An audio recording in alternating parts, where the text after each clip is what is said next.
I ended up having a one-night stand with my mom's boyfriend, and she doesn't know. But I took this final decision. I 25F have been living with my mom 50F my entire life. Our family history is complicated and filled with both happiness and sadness. When I was just 5 years old, my dad died in a terrible car accident. It was a sunny Tuesday afternoon, and he was on his way home from work. A drunk driver ran a red light and crashed into his car. My dad didn't survive the impact. That day changed everything for us. I remember my mom collapsing when the cops came to the door. Her painful cries still echo in my mind sometimes. I was too young to fully understand what had happened, but I knew something was terribly wrong. The following days were a blur of black clothes, depressed faces, and silent conversations. My mom was completely devastated by my dad's death. She struggled to cope with her grief, often spending entire days in bed crying. I didn't know how to help her, so I tried to be as quiet and well-behaved as possible.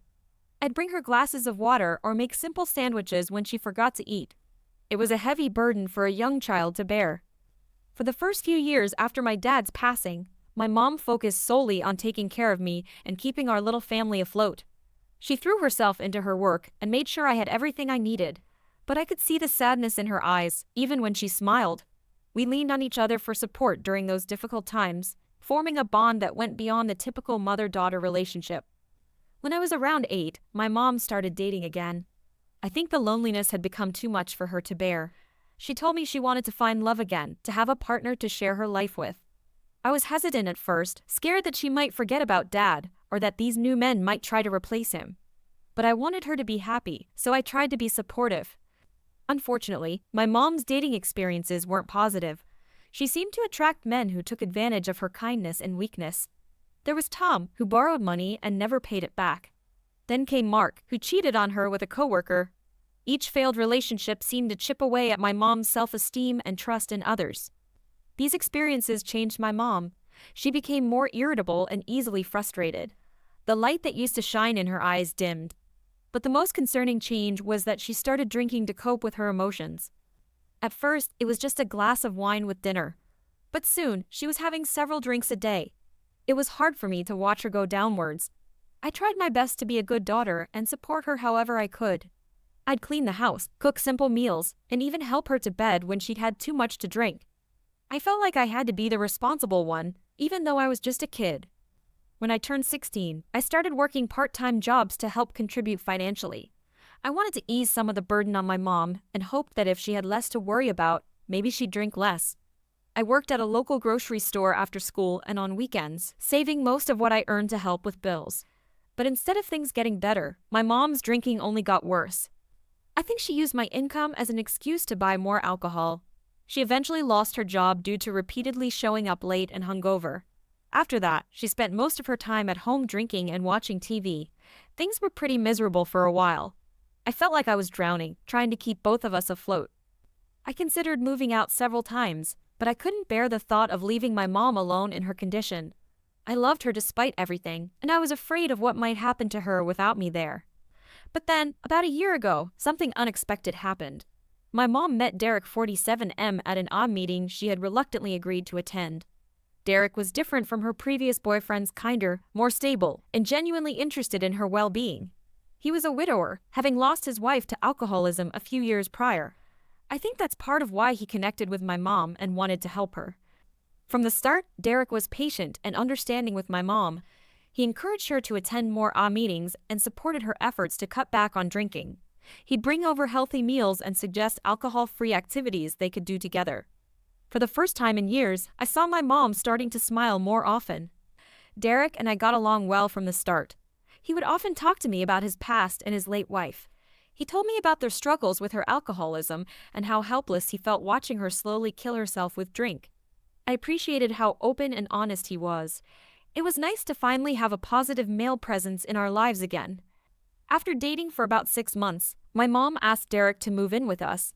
I wasn't totally comfortable with the idea at first.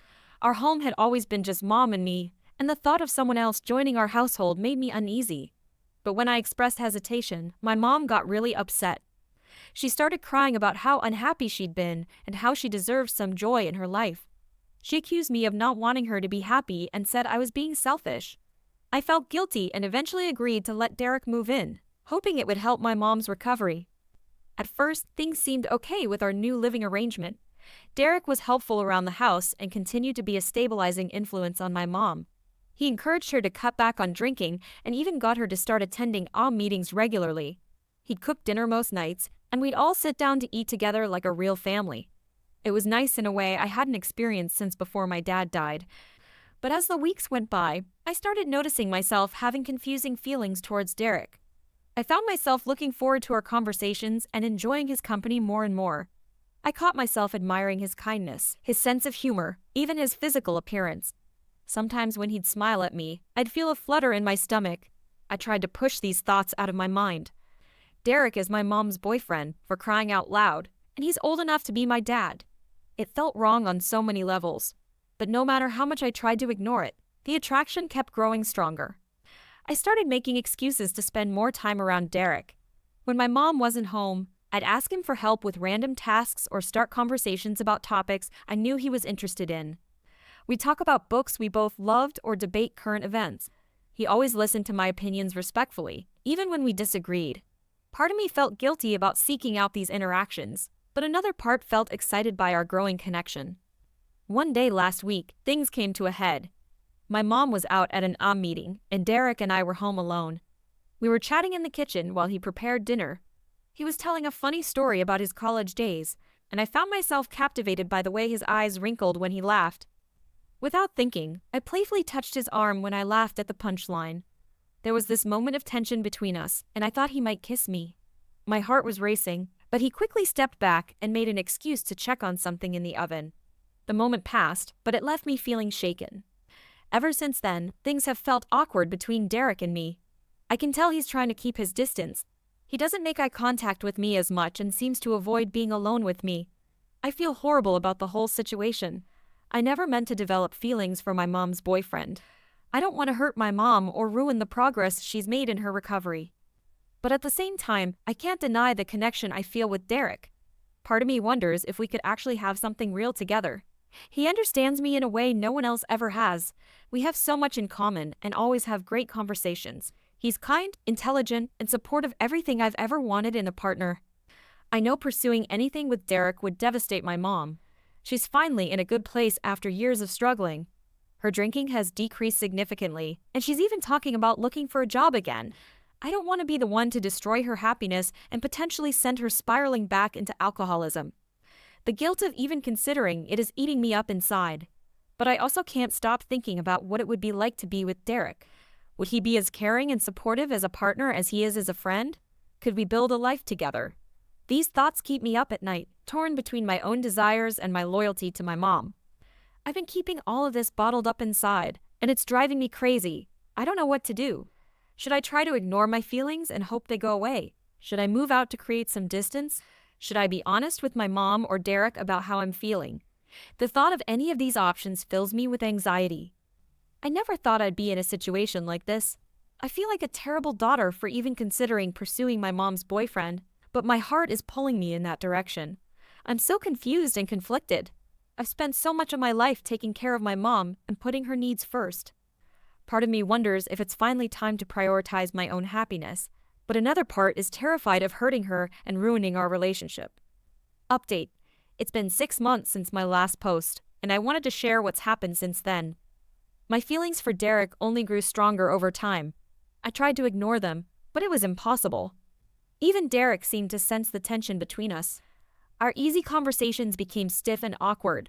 We both started avoiding being alone together, but that only made the air feel more charged when we were in the same room. About a month ago, my mom fell ill. She had a high fever and was complaining of severe abdominal pain. Derek and I rushed her to the hospital. The doctors ran some tests and diagnosed her with a kidney infection. They prescribed antibiotics and told us to make sure she rested and drank plenty of fluids. That evening back at home, my mom was sleeping deeply due to the medication. I was in the kitchen trying to prepare some soup for when she woke up, but I couldn't focus. The stress of the day combined with all the pent-up emotions I'd been dealing with for months finally overwhelmed me. I broke down crying. Derek found me like that, collapsed on the kitchen floor, sobbing. He knelt beside me and tried to console me. He put his arm around my shoulders and told me everything would be okay. I looked up at him, and suddenly all the tension that had been building between us exploded. I'm not proud of what happened next. We kissed, and then we ended up being intimate right there on the kitchen floor. It was passionate and intense, but also desperate and guilt-ridden. As soon as it was over, shame washed over me. I couldn't believe what I'd done. My mom was sick in the other room, and I just slept with her boyfriend. Derek looked equally ashamed. He mumbled an apology and quickly left the room. I cleaned myself up and went to check on my mom, feeling like the worst daughter in the world. The guilt ate at me over the next few weeks. I knew my mom was planning to marry Derek. She'd been hinting at it for a while, talking about how she'd finally found her happily ever after. And here I was betraying her in the worst possible way. I tried to distract myself by dating men my own age. I went on several dates with guys I met through friends or dating apps, but none of them held my interest. All I could think about was Derek. Finally, I realized I had to take severe action. I decided that as soon as my mom and Derek got married, I would move out. It was the only way I could see to remove myself from this impossible situation. In the meantime, I did my best to keep my distance from Derek. I made sure we were never alone together and kept our interactions as brief and impersonal as possible. It hurt, but I knew it was necessary. One evening, my mom was talking excitedly about wedding plans. She turned to me and asked if I'd be her maid of honor. The guilt hit me like a punch to the gut. I blurted out that I was planning to move out after the wedding. My mom's face fell. She asked why, and I fumbled for an explanation. I said I thought it was time for me to have my own place, that I didn't want to intrude on their newlywed life. She seemed sad but said she understood. That night, Derek came to talk to me while my mom was in the shower. He confessed that he had feelings for me too. He said he tried to fight them, but he couldn't deny the connection between us. For a moment, my heart soared, but then reality came crashing back down. I told Derek that it didn't matter how we felt. What we'd done was wrong, and we couldn't hurt my mom like that. I said I was going to stick to my plan of moving out. It was better for everyone this way. Derek looked pained, but he nodded. He agreed it was for the best. We promised each other that we'd never speak of our feelings again, and that we'd do our best to be a normal stepdaughter and stepfather. Over the next few weeks, I threw myself into apartment hunting. I found a small studio not too far from my work. It wasn't much, but it would be mine, a place where I could try to sort out my confused feelings without the constant temptation of Derek's presence. My mom and Derek's wedding was a small affair, just close family and friends in our backyard. My mom looked happier than I'd seen her in years. I plastered a smile on my face and played my part as the supportive daughter, but inside, my heart was breaking. The day after the wedding, I moved out. My mom cried as she helped me pack up my things. She kept asking if I was sure about this, if there was anything she could do to make me stay. I assured her I just needed my own space and promised to visit often. Derek was quieter during the move. He helped carry boxes to my car, but didn't say much. As I was about to leave, he pulled me aside. He told me he was proud of me for being strong enough to do what was right. Then he hugged me, and for a moment, I let myself imagine a different life where we could be together. But I knew it was just a fantasy. It's been a week since I moved into my new place. It's lonely, and I miss my mom. I even miss Derek, despite everything. But I know I made the right choice. My mom deserves to be happy, and Derek is good for her. They can have the life they've always wanted without me complicating things. As for me, I'm trying to focus on building my own life. I've joined a gym and signed up for a cooking class. I'm determined to meet new people and create a future for myself that doesn't revolve around my complicated family situation. Sometimes at night, I still think about Derek. I wonder what might have been if we'd met under different circumstances. But then I remind myself that it doesn't matter. What's done is done, and now we all have to live with the consequences of our actions. I don't know what the future holds. Part of me hopes that these feelings will fade with time and distance. Another part wonders if I'll always carry this secret pain. But I'm trying to take it one day at a time. I still feel guilty about what happened. I betrayed my mom's trust in the worst way possible. But I'm also trying to forgive myself. I made a mistake, but I'm doing my best to make things right. Now, I haven't told anyone else about what happened between Derek and me. It's a secret I'll probably carry to my grave. Sometimes I think about confessing to my mom, but I know it would only hurt her. She's happy now, and that's what matters most. I'm not sure if moving out solved anything or just created new problems, but it was the only solution I could see. Now I have to figure out how to move forward with my life while keeping this huge secret. So that's where things stand now. I'm living on my own, trying to build a new life. My mom and Derek are newlyweds, seemingly happy, and I'm left wondering if I did the right thing or if I'll always regret the road not taken. I don't know if I'm looking for advice or just needed to get this off my chest. But if anyone has been in a similar situation or has any words of wisdom, I'd appreciate hearing them. How do you move on from something like this? How do you learn to live with the choices you've made, even when they break your heart?